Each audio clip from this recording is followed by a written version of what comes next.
अरे झटगत बाड़ू ऐसे जैसे मछली प्यासी।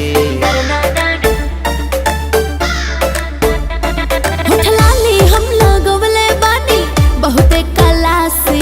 अरे झटगत बाड़ू ऐसे जैसे मछली प्यासी।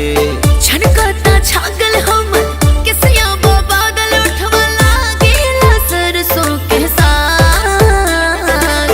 ऐसे जे न खड़ा देखइबू लागी जाई सावन में। हाँ लागी जाई सावन में आग, लागी जाई सावन में आग। हम धरती दाब के चौलीला फैशन के ट्यूशन करीला। तू देसी देसी करत रहा हम साउथ के हीरो पे मरीला। हमरा खानी कमर मारी लो।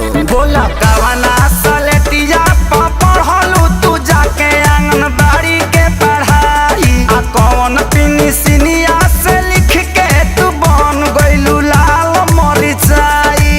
कजरा हमर अखिया के बाती न लखिया गाल हटे हमर के दगुलाब।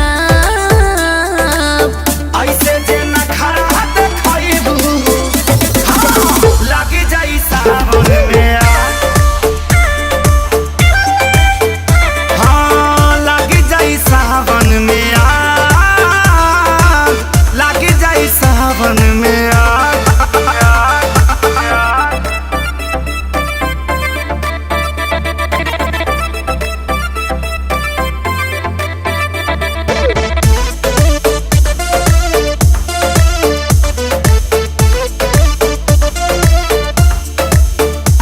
लोग हाथ पकड़ के चूमे ले लइका सब पीछे घूमे ले। बाइसन नासा हमरा में बिना बजले कुछ अब झूमे ले। तब तो बजा के मुआ दी हंस तोहके कितना कहिए हमर जान तू जापान के मशीन लागेलू। अच्छा। बिना के सटे के बुम बुम बाजा तू डीजे के बहिन लागेलू।